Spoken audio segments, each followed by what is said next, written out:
auf SRF 3, 6:42. Fabian Unterreger gerade im Studio angekommen, erzählt mir, dass ihm der Eurovision Song Contest nicht so?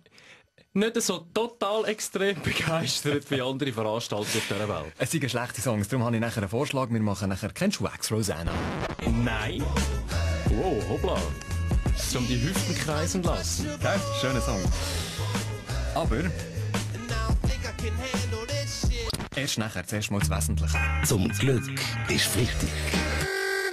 Mit dem Fabian Unterreger. Das war ja wieder mal eine turbulente Woche gewesen, vor allem im Wallis beim FC Sion. Der Christian Constantin hat nach den 0:5 Schlappen gegen St. Gallen 6 Fußballer freigestellt. Ich verstehe das nicht, Fußballexperte Hans-Peter Latour. Ja, extrem, oder? Ich kenne mehrere FC Sion-Trainer, die ihre Jacke gar nicht abziehen, weil du schneller wieder draus bist, als du angezogen bist. Ja, und es ist ja ein Kommen, das geht in diesem Keiben Sion. Erstaunlich, dass jeweils noch 11 auf dem Feld stehen. Ja, Bastien Giraud, nur wenn es etwas zum Thema Fußball ist. Also, wenn ich mir eine fundierte Bemerkung am Rand darf erlauben, das Kommen ist eine unglaubliche Umweltbelastung. In Sitten kommt es jedes Mal zu einem skandalösen Riesenstaub im Kreisel zwischen den neuen Spielern, die kommen, und den anderen, die gerade entlassen worden sind. Was der Constantin auch macht, oder? Wir wundern uns ja eigentlich schon lange nicht mehr. Das ist schon mehr über die Meldung da, die jetzt auch wieder St. Gallen betrifft, wo wir schon eingestiegen sind. Seit Tagen leidet die Stadt nämlich unter Fischgeruch. Ein Fischchen in St. Gallen. Und niemand kann sich erklären, warum. Es ist ein Rätsel in der Ostschweiz, oder? Ja, es geht. Ciao zusammen. Ich bin der Blick am Morgen.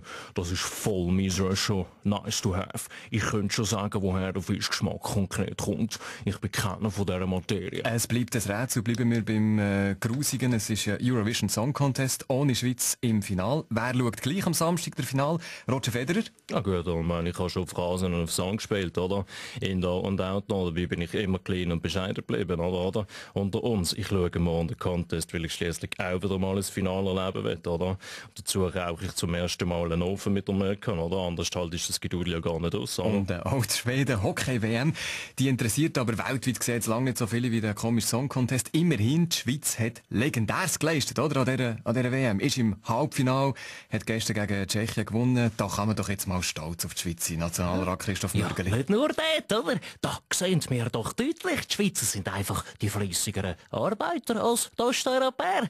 Da hat ihnen nicht mal die geschenkte Kohäsionsmilliarde geholfen, verstehen Sie? Erfolg ist nicht käuflich, ausser Sie sind eine Partei mit einem grosszügigen WC, gell Sie? Naja, und bei dieser Eishockey-WM, es ist wie bei der Fußball-WM. Plötzlich reden alle die mit, die sich sonst auch nicht für Eishockey interessieren, nichts davon verstehen. Es ist so das typische Mitläuferphänomen.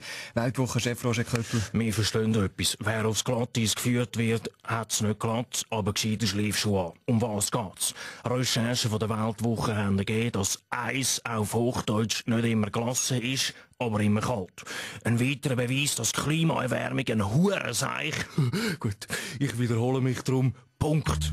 Zum Glück ist wichtig.